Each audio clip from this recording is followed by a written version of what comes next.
Welcome back to Journal Entries. This is going to be a three-part series where I am taking the ever so popular Let Them theory by Mel Robbins and helping you to actually apply it to your life. Today, I'm going to be talking about how to use the Let Them theory to reclaim your energy.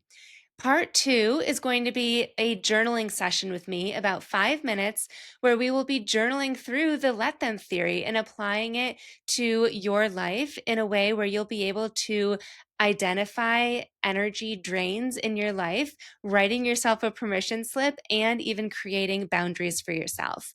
And then part three is the let them theory in action, as I call it, where I'm going to be giving you more tactical things, rituals, strategies, and scripts for your most triggering moments as a working mom. I'm really excited because I know that you're going to get so much out of this series.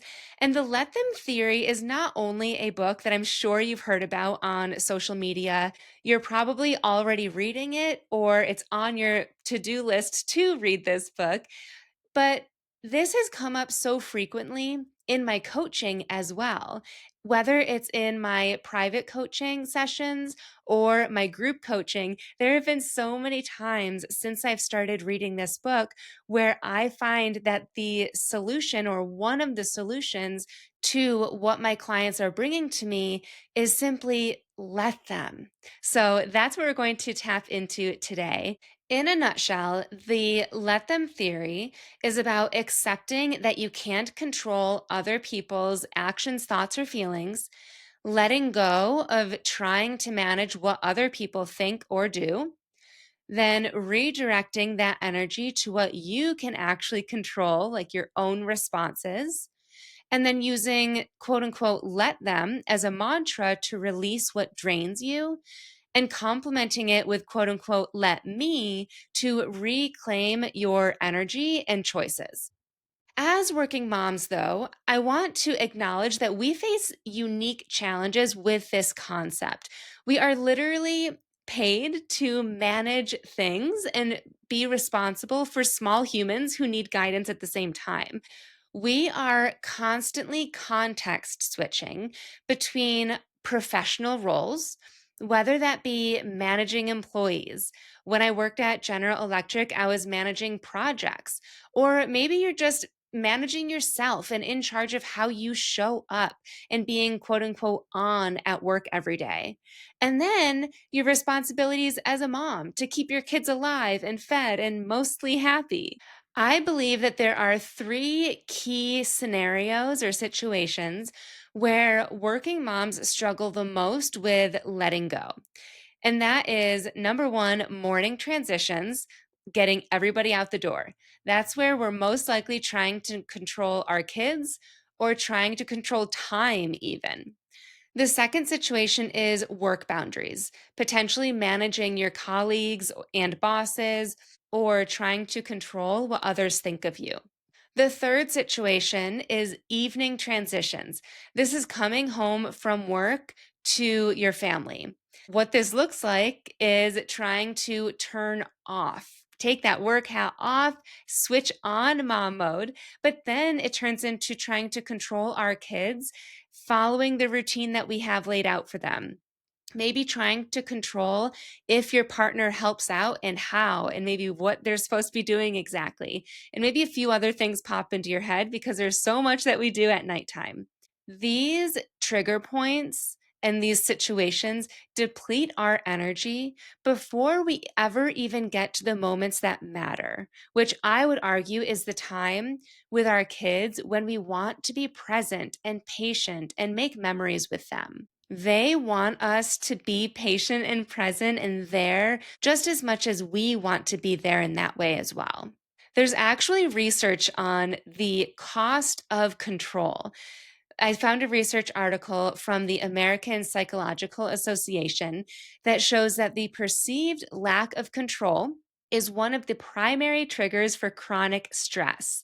Their 2020 Stress in America survey found that constantly trying to control others' behavior was linked to higher cortisol levels and decreased well being. This physiological stress response directly impacts your energy levels and ability to be present with your children. So, I'm going to give you my 3-step framework to reclaim your energy during these scenarios using the let them theory. Step 1. This is about catching yourself in real time when you're trying to control others. Step 1 is always about awareness and noticing. So, notice your physical cues. Do you have tension in your shoulders, maybe in your neck? Do you have faster breathing? Are you short tempered with your kids or boss? What are your thought patterns? Maybe you often think, why can't they just, or if only they would. Those are typical ways that we start off sentences or thoughts when we're trying to control something. There are also usually emotional signs that indicate we are trying to control something, potentially frustration, resentment, disappointment, or even bitterness. So go through your physical cues, thought patterns, and emotional signs when you're trying to control others. Step 2. This is the energy audit, assessing what is this control attempt costing me? Ask yourself, is this worth my limited emotional energy? We only have so much energy to give and to keep ourselves every day. So, is putting so much attention and energy into this worth it? Ask, what am I sacrificing by focusing here on this instead of myself? How is this affecting my ability to be present in other areas? Another study that I found from the Journal of Occupational Health Psychology found that women who maintained clearer boundaries between work and home reported 40% lower burnout rates and significantly higher life satisfaction. This research supports the idea that letting them at work and stopping the tendency to overfunction directly contributes to our capacity to show up fully at home.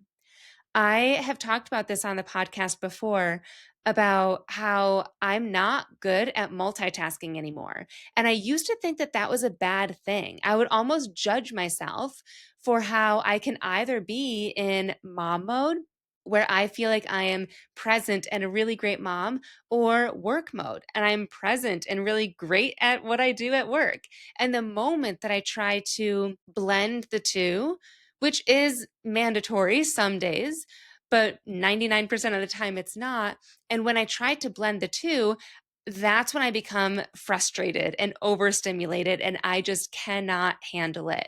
And I used to judge myself for that. But with this research and what I'm learning in other ways as well, is that it's actually a benefit. It's a good thing to be able to separate out different areas of our life. And that will lower your burnout rate, burning out in work, but also burning out as a mom.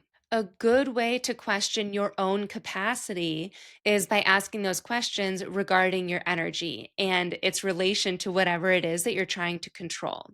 Step 3 is the redirect. This is channeling that reclaimed energy by not engaging in whatever it is that you are trying to control towards what you actually can control. So, this is your let them moment, shifting focus to your response, not theirs.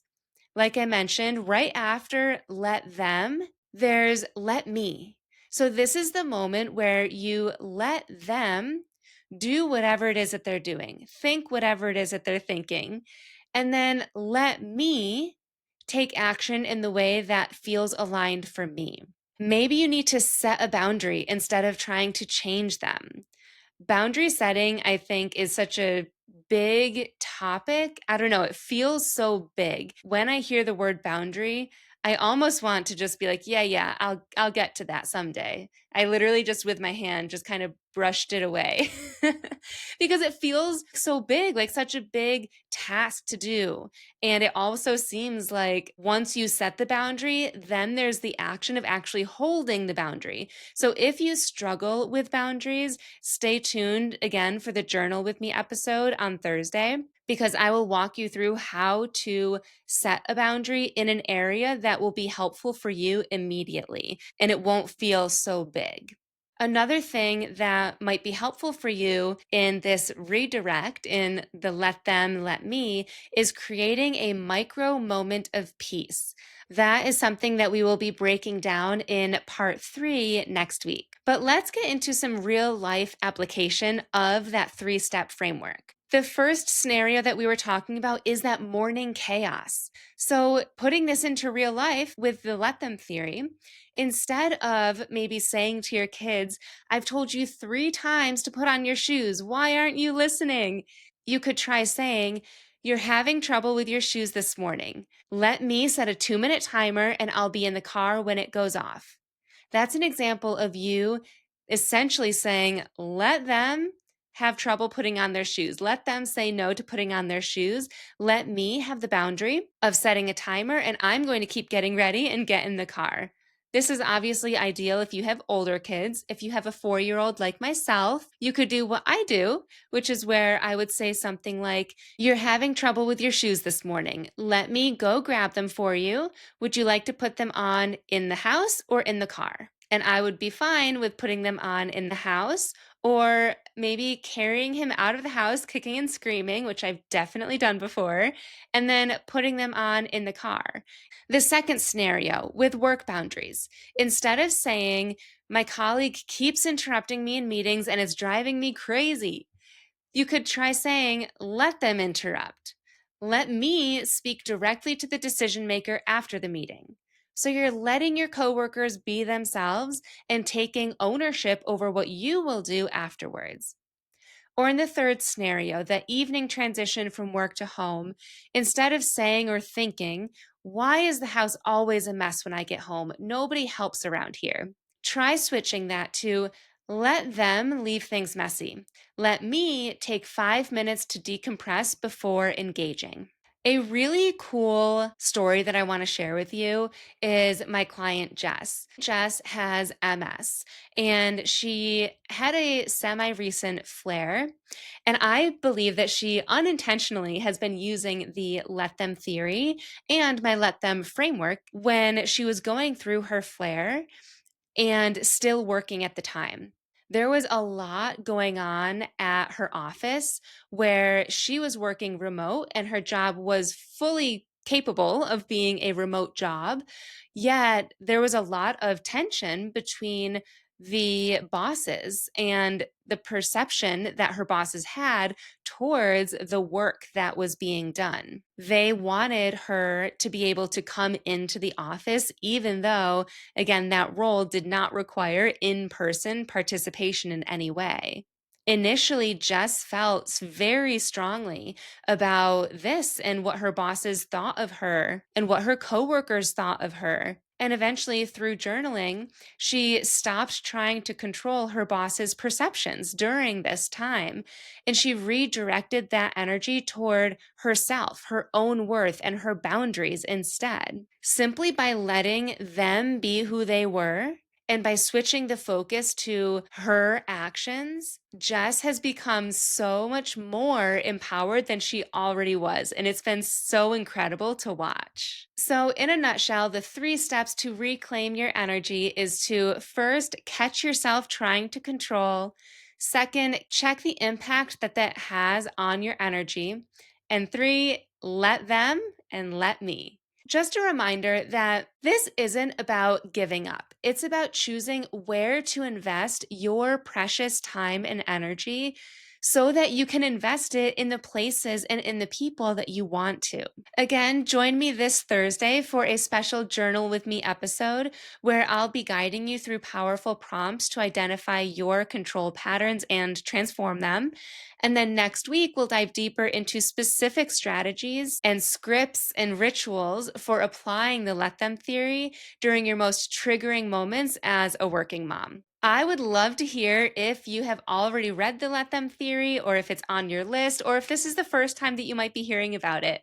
So send me a DM over on Instagram or Facebook to let me know, and let's chat about it. If there's anything that pops up for you today that you realize that you're trying to control, utilize this let them and let me know how it goes.